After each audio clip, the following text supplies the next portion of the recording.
Hello, everyone, and thank you for joining us. My name is Tim Russell, Vice President, Community Engagement and Diversity, Equity, and Inclusion for WTTW and WFMT, and welcome to today's Chicago Tonight Voices, a WTTW News Community Conversation. WTTW is committed to producing and presenting trusted best-in-class content fueled by distinctly Chicago sensibility. We have served as Chicago's window to the world, and our purpose is to enrich lives, engage communities, and inspire exploration. Today is a special Voices conversation focused on WTTW News and Chicago Tonight special coverage, A Safer City. As part of our special coverage, we are taking a deep dive into neighborhood crime, violence, and public safety throughout the summer months as residents, policymakers, and community groups work to address the growing issue. For dedicated coverage, watch Chicago Tonight on Mondays at 5:30 and 10 p.m. and find ongoing and extensive data and investigative reporting on WTTW News website. WTTW's special coverage of A Safer City is supported by the Sue Lee Ginn Charitable Foundation Initiative for Reducing Violence in Chicago. Before we get things started, I'd like to extend a special thank you to our supporters of WTTW Chicago Tonight, Black Voices and Latino Voices. The generous support of these donors, sponsors, and WTTW members and viewers like you make it possible for WTTW to bring provocative ideas to life, to tackle the issues that matter, and to expand our perspective on the world in which we live. There is only one reason why this is possible, and that reason is you.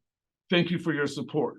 So now please welcome our host, WTTW News on-air reporter, Joanna Hernandez. Thank you, Tim. Now, hello and welcome to Chicago Tonight Voices, a WTTW News Community Conversation. Thank you for spending your afternoon with us. Now, I'm Joanna Hernandez, reporter for WTTW Chicago Tonight. Now, today we'll be discussing the issue of public safety and exposure youth may have to violence, specifically talking back to school now that we're just a little over a week into the new school year. You're all in listen mode, but that doesn't mean you can't be part of the conversation. We want to hear from you, so please chime in on the chat function with your questions and comments. I'll try to share them with our guests. Now let's start by introducing our guests and thanking them for taking the time out of their day to be here with us. Now first we have Jadine Chou, Chief of Safety and Security at Chicago Public Schools, Cristina De La Rosa, Executive Director of Erie Neighborhood House, and Joshua Coakley, External Executive Director at Target Area Development Corporation. Thank you all for joining us today. Now, I want to start off. School's in session and kids are commuting to school. I want to start talking about the Chicago Public Schools Safe Passage Program. It's meant to provide a positive, trusted adult presence for students as they travel to and from school. I spoke to one of those adults in a recent story of mine. Here's a little bit of what they had to say. Describing safe passage worker is we make sure that the kids are here on time and they don't leave the premises. So we're like the second set of parents that's here until they get out of school, before and after care. Jadine, I want to start off with you. Why was it important for CPS to start this kind of program? The program was started in 2009 with 35 schools. We're very excited. It's been a very popular and successful program. We're up to 188 schools supporting across the city. One of the big reasons why it's so important is because we know that our children need that support as they're traveling their way to school. The Safe Passage workers provide support by being a trusted adult who they are out there every single day. So that predictability is there. It brings them, that sense of security and comfort. But in building that relationships too, it, like the Safe Passage partner said, it's actually like having another family member there to support you and get you all excited for your day. And you can tell school is part of the program by a sign, right? Schools have a Safe Passage sign outside. Yeah, they do. But even more importantly, the Safe Passage workers all wear the same uniform. So they all wear a brightly colored neon vest. So a child, if they need something, if they have a concern, they know who to go to for support. Yeah, I thought it was really interesting. It kind of felt just like a line. And it was really cool just to see all the workers just kind of surrounding the school as the kids enter. That's very interesting to see. And Joshua, your organization employs some of those safe passage workers in your community. What feedback have you gotten from students and families? Yes, so Target Area definitely supports Safe Passage and has been a founding partner since 2009. I think not only does it bring safety for our community, but it also allows opportunity for the residents that live in the community. I always say this, it's our model to awaken in the spirit of leadership. And the way we do that is through employing individuals from the community that need to serve the community. How important is it to have these workers there, would you say? Well, as I mentioned in the previous interview with Channel 7, uh, presence is very important, right? Because just having the presence of a concerned parent shifts the atmosphere. Those who are likely to commit violence normally wouldn't when they see Auntie Grandma who knows everything and everybody. I always say this all the time. It's better to have multiple eyes than just the eyes of the children on the street. So safe passage workers provide those extra eyes in that community. They know the concerns that's going on in the community. For interest, we may get the heads up that one of the CPS students had a previous altercation over the weekend. So now we may intertwine our faith with street outreach workers to have a stronger presence alongside with safe passage workers to make sure that there's no random acts of violence. So building community, essentially. Absolutely. And Cristina and Joshua, can you paint a picture for us? What challenges or barriers do youth encounter in their commutes to school, and sometimes even very long commutes? I'm sorry. Mm-hmm. I think it's what we've been talking about right now. It's that sense of security, just being in your own neighborhood, right? And so there's the safe passage workers at Erie House. We have after school programming and we do pickups. We can do that by walking to the school and picking up the students, and then bringing them to one of our centers. Sometimes what some of our programming is within the school as well. So it's building on this consistency, reliability, making sure that the children and youth in our programs are familiar with the spaces that they're in, that there's that ability to also make it their own as well. And so definitely, I think the combined effort of safe passage workers, street workers, eyes on the street, as Joshua has mentioned, and then our staff as well, we're all really building that sense of community that we've been talking about. And Jadine, you mentioned that it started with only 35 schools. Now there's over 100 schools. What would you say is the vision in the upcoming years? It's 188 schools. Oh, wow. There you go. A lot of 100, almost schools. 200. I mean, the vision, what we love about this, and both Joshua and Cristina mentioned this, is it really does bring out a whole community solution. It's not just one agency's role. It's not just the police's role. It's not just the school district's role. All of us together can partner together to make sure our children feel safe and are safe. One of the things that I think is really great about the Safe Passage program is we see it as one of the most successful non-police solutions out there on the streets in partnership with other services that are already there. And so all of this needs to be coordinated, and that's definitely one of the goals of this program. Joshua, would you say that this program makes a difference? Oh, absolutely. As I mentioned earlier, right? There's a saying, less hands, less work, many hands, many work. And I think just really having the individuals from the community that know what's going on through relationships, because we often say this relationship is currency. More than likely, they're able to tell us what's going on before they tell CPD. So I think, as Jadine mentioned, it's so important to have people from the community. I always call them credible messages when we're talking about our outreach teams, because that trust is there. And with that trust being there, we're able to really get information that wouldn't normally be handed off to CPD. I love to see when I was there doing the story that most of the safe passage workers know all of the kids and parents' names. I definitely believe that just makes for a positive, mindset for the day. Now switching gears a bit, Cristina, Erie has been around for the last 150 plus years, and childcare and early education have always been a part of your team's work. Why are those first years so crucial in a child's life? I love talking about early childhood education. I'm a Head Start mom myself. I've had the privilege of participating in our program at Erie.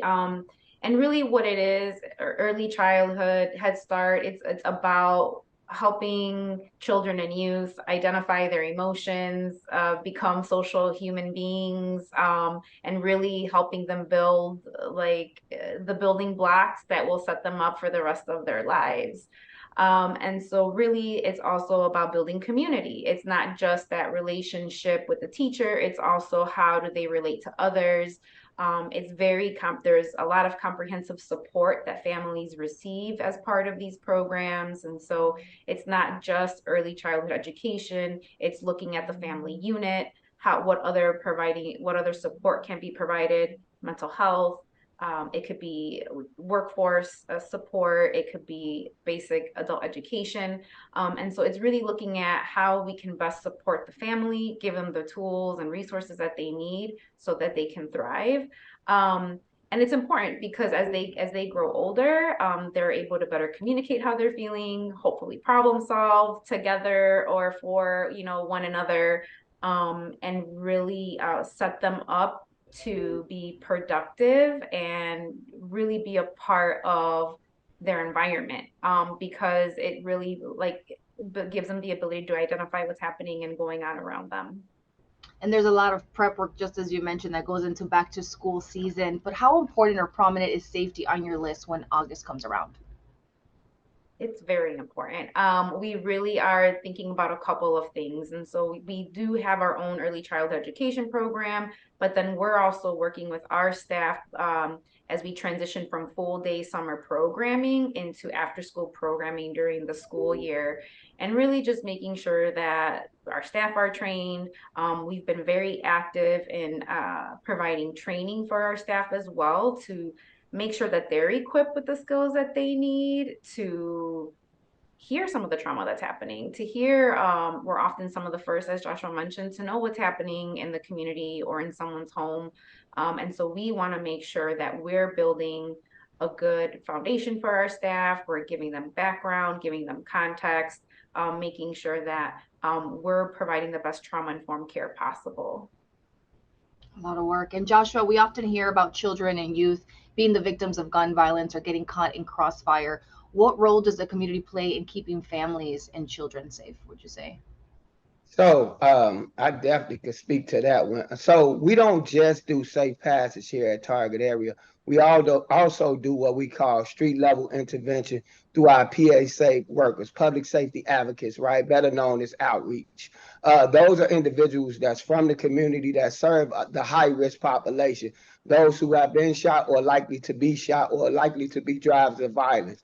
We utilize our programs of outreach with those with credible messages to not only deploy services, but to actually go and meet them where they at. So we do events like what we call the Light and Night. Light and Night is where we bring the community events to the community in those safe spaces like the park. And we create that safe space to prevent like drive-bys, retaliation, etc., different things that could occur in our community that cause harm. So we're being proactive. We're doing prevention work, right? Nobody wants to be in the house all day during the summer months. So we create those safe spaces.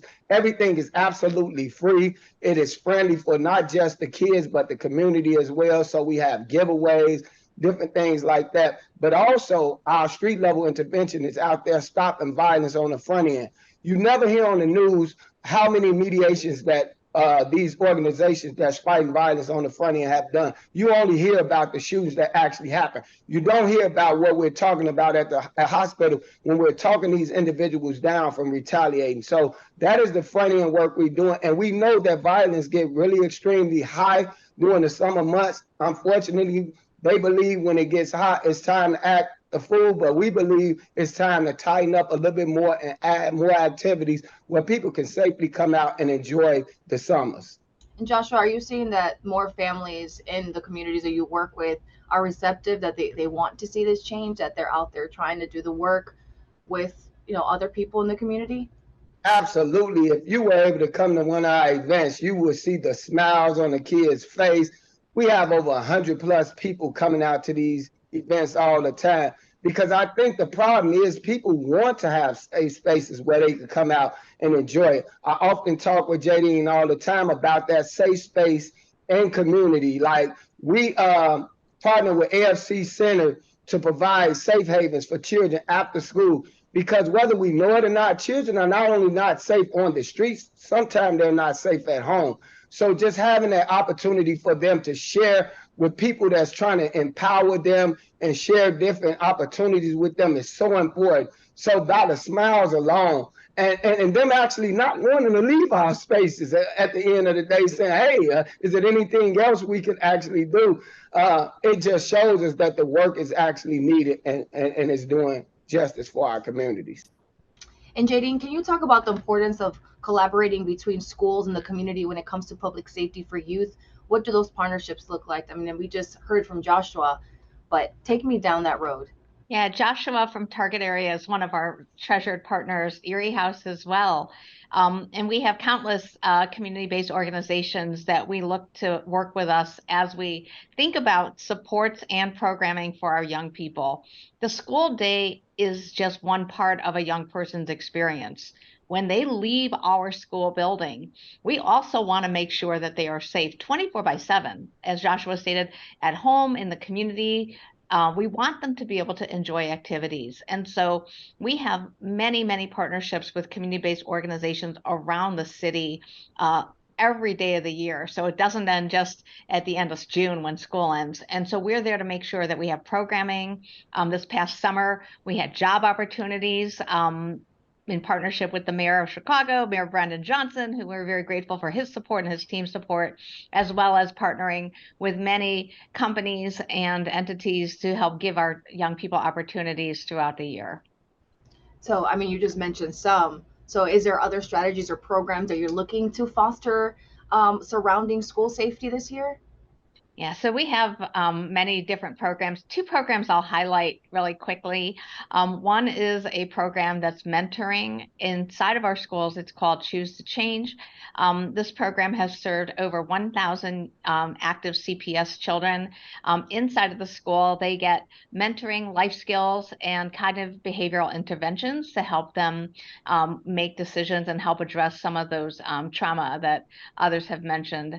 Another program that we have in partnership with community-based organizations is a new program called Back to Our Future, which is a new program that supports young people who've disengaged from school. So COVID took a big hit on everyone, and we had to really work hard to re-engage young people. This new program, Back to Our Future, seeks to engage young people who've been out of school for at least 18 months and get them back in school by addressing the challenges, the barriers that they face that make it hard for them to come back to school.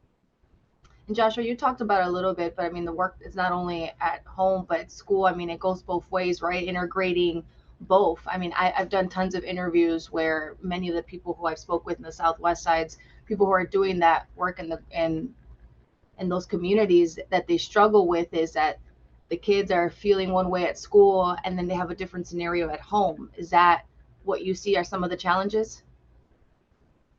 Absolutely. As Jadine mentioned, I believe, and this is me speaking personally from my experience working with those high-risk or at-risk youth, that there's a lot of trauma that our community is dealing with. Unfortunately, we have to normalize ambulance, people being shot on a regular basis. So I think one of the root causes is our mental health issues, right?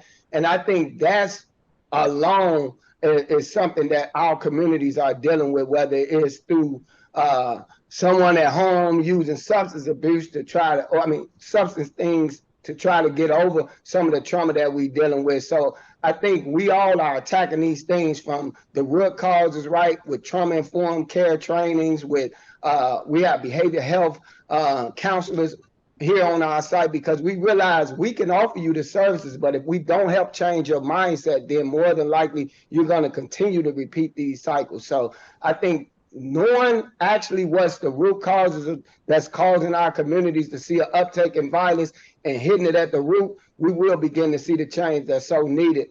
So I think, as Jadine mentioned, Back to Our Future, kind of like being able to target intentionally those who are driving violence is so important, because we know not every kid is driving violence in school. It's only a few. And if we could touch them and change the lifestyle and the behavior of them, then we could change the norms of our community. That's very true. Now, Cristina, what about you? How does Erie aim to create that safe space for you, especially in the neighborhoods that are are hit harder by violence. We just talked about how he just mentioned trauma. Yes. I mean, we do that. We have our after school programming. We have in the last about 3 to 4 years really have developed and grown our mental health programming. We have bilingual, bicultural clinicians on staff that work with the children and youth and families in our programming. And violence in our community can look, very differently. It could be violence, gun violence. It could be violence in the home. It can be grooming, right? I mean, it could really go the spectrum, and we're really focusing on giving the children, our youth in our program information. Like this is education around what these things mean. This is giving you the vocabulary and the information that you need to, one, like hopefully self-identify what's happening, and then give them the words to express that. Because once they start to talk about that, then our team can work together to better support that child or youth in our programs. And so really, I think it's about that wraparound approach, because as long as if for some families, they need more resources in the home. They're worried about putting food on the table. They're worried about making the rent, right? And so there's so many things that once you start talking to youth, they carry with them. You may not think that they're listening or they think that they know what's happening, but they do, and they internalize that. And so we're really making sure that we can give them the vocabulary to share that, so then we can then identify how to best support them. What I find interesting is all three of you had mentioned mental health, and Jadine, I want to go to you. Is it something that's what you aim for CPS, is to make sure that there's enough clinicians, therapists for children? It just seems that now at this moment, mental health is such a huge conversation now. And there's been times where I've also interviewed other therapists who say that there's not enough therapists in schools, or there's a language barrier. Is that some of the things that you also think about? 100%. Safety is not just physical safety. You also have to feel emotionally safe, and your mental health well-being also plays into that as well. And so maybe 30, 40 years ago, schools didn't talk about having counselors or social workers or clinicians to help with that mental health well-being. We know now around not just Chicago, but around the country, how important that is. Every school within Chicago Public Schools is designed to have a behavioral health team whose role it is to support the school leaders in making sure that the children have the support they need.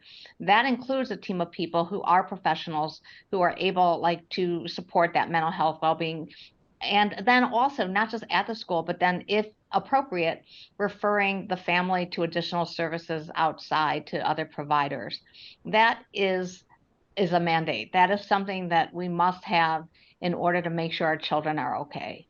Would you say there's a need for more therapists in schools? It's something I know that the school district is always looking for, is how do we have that resource available as needed. I know over the last few years, there's been a big push to add those positions, and then also to make sure that schools are able to hire and fill those positions. That's an ongoing effort, and definitely something that my team looks to partner with. So we are always looking to make sure that there are enough, and that the positions that are there are also filled. And Joshua and Cristina, what are your thoughts on this? So I'll jump in. Yeah, most definitely. What we realize, I think she mentioned just a minute ago, that there's no one organization that can provide all the services that individuals need.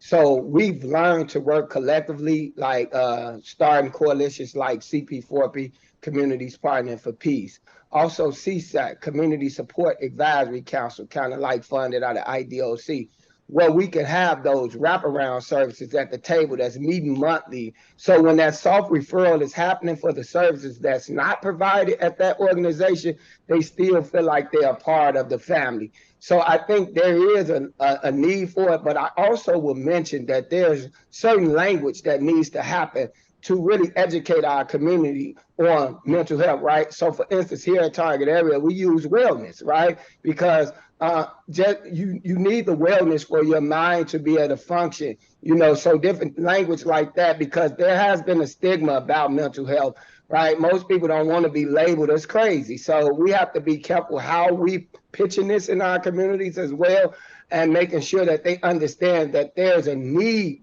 for this service. So that's my take on it. And Christina, how do you make that balance when talking with families and the children about the reality that mental health, again, it's okay to talk about it?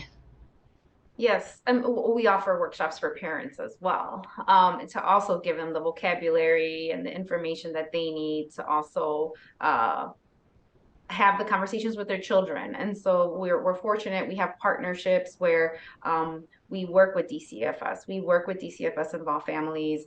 We work with parents that are working on keeping their children in the home or on reunification. And part of that is providing workshops on how do you have healthy relationships with your kids.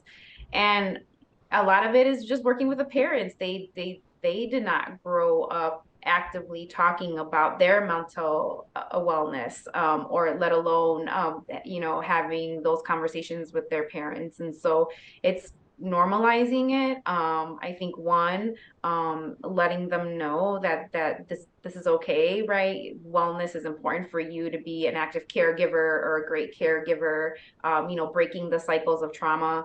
There are certain cases that our staff are not equipped to take on or handle. And so we do build partnerships. We have collaborations and coalitions across communities. And, if we can't do something, we'll make that referral to someone else to say, hey, like this person, individual family needs a little more care than we can provide. And we want to make sure that they get that. But yeah, I think it's really about doing that education as well and involving the parents in a lot of the conversations that we're having with their children and youth. Oh, thank you. Now, more recently, a big point of conversation going into school this year has been the influx of new migrant students and finding safe spaces for them. Now, Jadine, what is CPS doing to make sure these new students feel safe and welcome? And, the reality of what are some of the challenges? Yeah, this has definitely come into view over the last several months. One of the first things that CPS did in partnership with the city is open up a welcoming center at Clemente High School. And this welcoming center is one way a family can get support in not just enrolling their child, but also the other support for the entire family. And so you heard both Joshua and Cristina talk about that. Really, it's not just for the little one, it's also, the parent has to be okay, and they have to make sure that they have housing and food and what have you. And so the Welcoming Center is run with the goal of supporting families in that way. But that's just the start. Once children are enrolled in our schools, we have to make sure that the school is able to support, again, not just the child, but also the family. And so there is a whole series of efforts happening around the district. We have one team that is within CPS that is in partnership with the city, with the mayor's office and Department of Family Services, as well as other partners on this call, to make sure that the families have what they need. We're receiving a lot of new families, and we're very excited for the privilege and opportunity to serve them. And so my team has gotten involved from a safety standpoint. Do we have the right means to allow safe passage for the family to get to their new school safely? Those are the kind of things that we're looking at once they're in school, making sure that the new child has been able to build relationships with the other students that are there. And then again, outside of school hours, making sure that they have enriched activities and other supports that we can possibly provide to make sure they're safe all week and all weekend. There's many layers. And Christina, your organization works directly with migrants who has been on the ground helping families integrate. What have you noticed are some of those immediate needs of these students and children? They're very basic needs. Part of our process when we're working with families during enrollment is to really do an assessment and understand, what are, aside from education for their child or youth or any type of enrichment program after school, what else does the family need? Erie has been in partnership with both the city and state since the first buses started to arrive here in Chicago, and have really been part of welcoming families, giving them basic information. Some of them may just need clothing, or they may need medical care. And so once we get them those services, then it's the case management, helping them with housing. We've been part of the hotel effort. Then those folks transition over into shelters, and we're still case managing a lot of these families, working with them, just making sure that they know that Erie is still here to provide ongoing support, making sure that they're getting settled in, acclimated into their new lives here, but then also giving them information. They came with a lot of misconceptions, or not having the right information about what it meant to be here now in Chicago. And so really just making sure they have access and information about their status. You're talking about legal immigration services as well. But really right now, we're trying to make sure the children are enrolled in school, as Jadine mentioned, connecting them to after school programming. We've been able to welcome some families into our programming. We're happy to do so and continue to do so whenever we can. And then also making sure that if we can't do that, then we're talking to our partners to say, hey, we have some families here. Can we make some referrals as well? I also want to remind viewers, if you want to ask a question, please feel free to drop it in the chat. Now, Christine, I want to go back to you. So it's about to be a year this week since the first bus of asylum seekers arrived here. I mean, we've seen families, we've seen many kids. What would you say at this point that as a city we can collaborate or do better to help these people, these families? Yes, I mean, there have been a lot of resources given to nonprofits and other partners to help families settle here. I think really it's the housing situation. I mean, it's where there are a lot of shelters, folks are still in police stations. We understand things take time, there's a process for everything, but really making sure that we can work on rapidly housing or house the families. Definitely being in a police station for extended period of time is not ideal. And so just wanting to make sure that we can transition those families to the shelters. I'll say the other piece as well that we've been seeing more recently is some, not all, but some of the migrants are now getting a work permit. And so talking to area employers, right, helping connect those folks to some job opportunities as well. I would say right now, those are the two most, there are a lot of pressing matters, but I'll say the ones that are bubbling up to the surface. Would you say that there's success stories from families that you've met, last year, and their kids now are transitioning to school? Do you have a story that you can share with us? I mean, we've had a couple of success stories where we have been able to rehouse our families. We were working with about 75 families in one of the hotels, and our team was amazing and was able to rapidly rehouse all of those families in a rental unit, private rental unit. And so that's amazing for outreach workers out there and folks that work in housing. That's a big feat. It's a great accomplishment. Really proud of Erie and all of the other organizations that are working with private landlords, having these conversations, breaking down misconceptions about, what it is to have a migrant or, any other individual as their tenant. That's a lot of work. It's a lot of on the ground work and community and trust building as well. Now, another big topic having to do with the classroom, a big concern parents have when it comes to school safety is school mass shootings. We've seen all over the country in recent years. Jadine, I imagine it's become a difficult task on your plate, but what do you tell people who are afraid of sending their kids to school? What is the message that you have for them?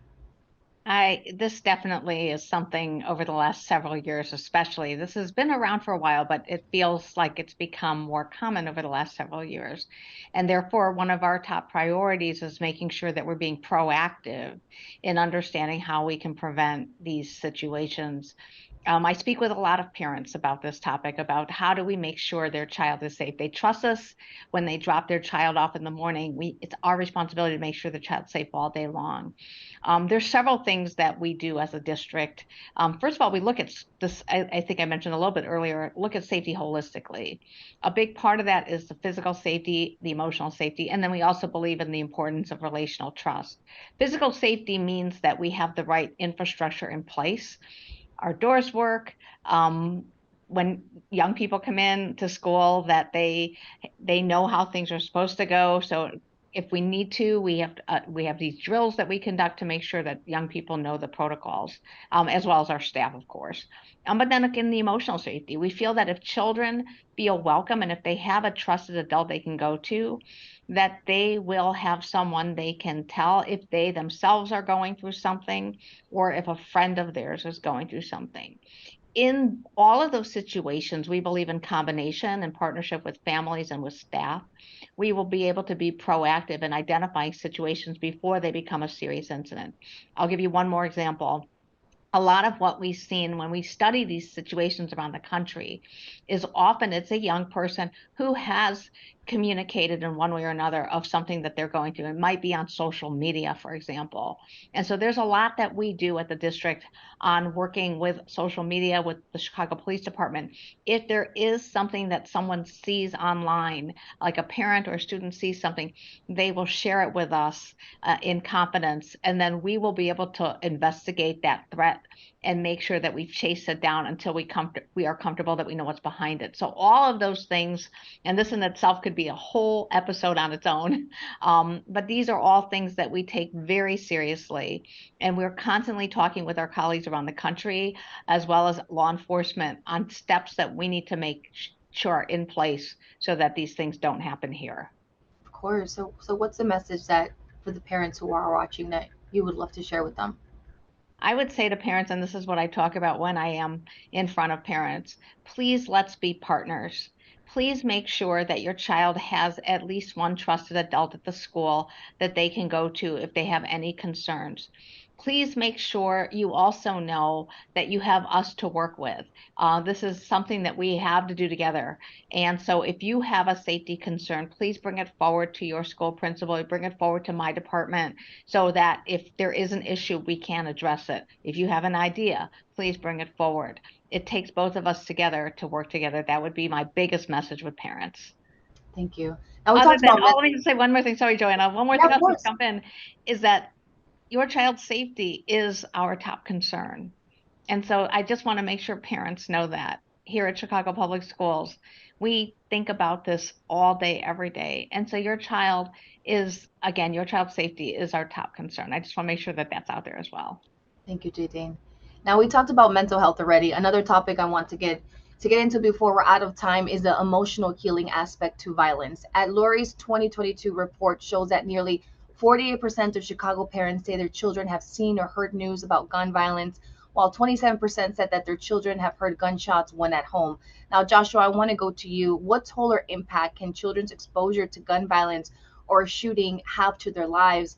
I also want to mention a story that I did. I know I asked, it was a rehab program for people who used to be in that life. And I asked them how old were they when they were able to obtain a gun. And the answer just surprised me. I mean, some of them were as young as 13. So you, Joshua, I can't even imagine the impact that it has. What are you seeing in your end? So, and thanks for the question. What I would say, right, target area is a restorative justice hub, where we also utilize circles, right? Circles to share. I often say hurt people, but heal people, heal people. So in those circle processes, we have healers, right? Those who have been exposed to trauma and gun violence, where we share and unpack stories and let them know that there is some redemption behind the stuff we're seeing. What I do notice that it's starting as early as 10.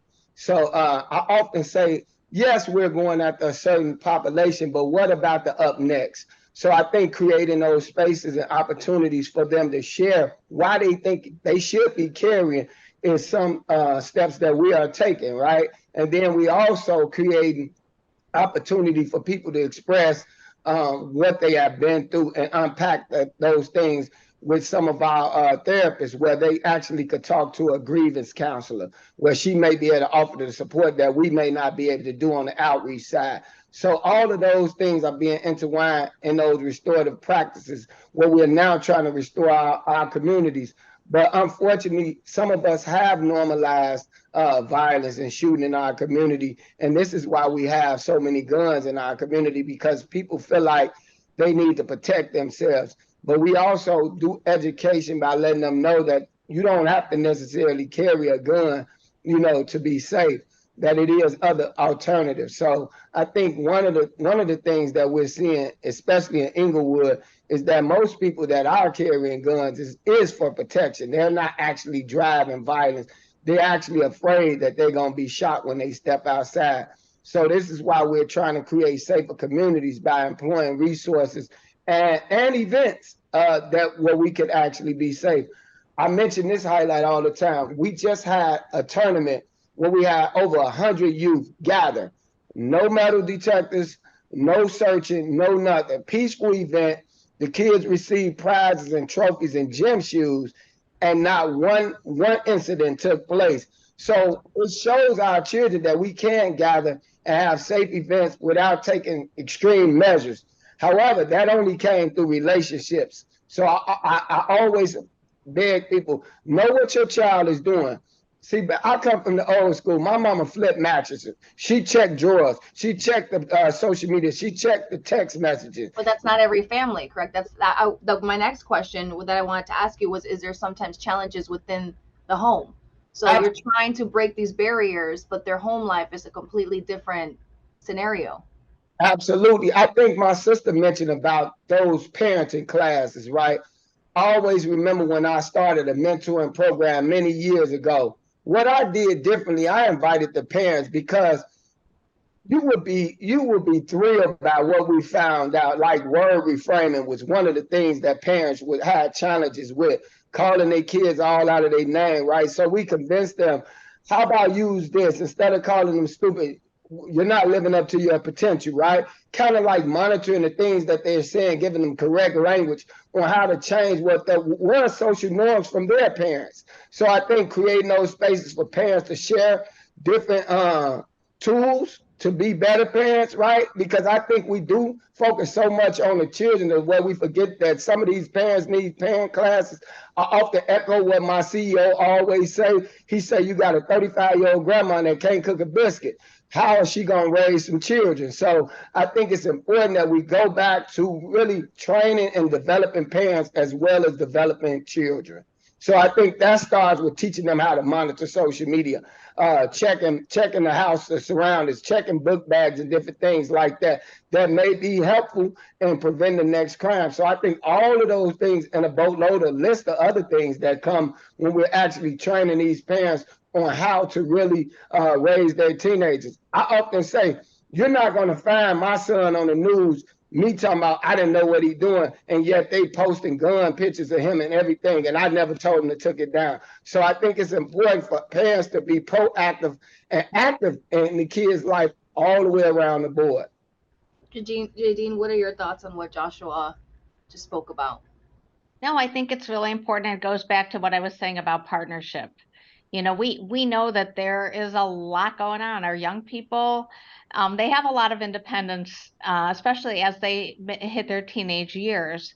And so that's why the relationship is so important. We want to empower our young people, but at the same time, we want to make sure they understand their safety has to go along with that. And so one of the most successful things I think we try to do is really incorporate student voices into our solutions.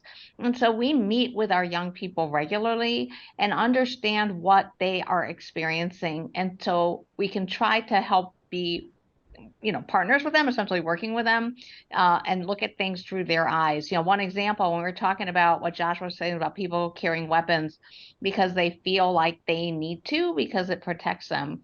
One of the things that we've heard from our young people is, in some cases, not just the protection aspect, but also they've heard people through some of the media that they observe, so, just like, through music and what have you, is that there's a sense of promotion that guns give you power.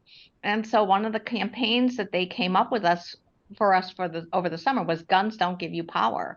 And so if we can change that mindset about what is going on through their eyes, through their experiences, our hope is together, again, as a city, we'll be able to work together to start to change some of these perspectives. No, thank you. Now, this has been a great conversation. We're just about out of time, but Cristina, any final thoughts or anything you want to add? I second all of that. I agree. I want to, the other piece too is mentorship, right? Is in addition to those healthy relationships, trying to build them within the home, is really developing mentorship programs, making sure that if, children and youth don't have that trusting adult in the home, which let's be honest, it's very likely that they don't have that. We then, with our robust mentorship programs, are trying to make sure that at least they have somebody that they can turn to. If it's not at school, if it's not in your home, a lot of after school programs do serve, as that outlet. Well, thank you. We're out of time, but I want to thank you all. This was a great conversation. Cristina, Joshua, and Jadine. This time has flown by, so thank you very much.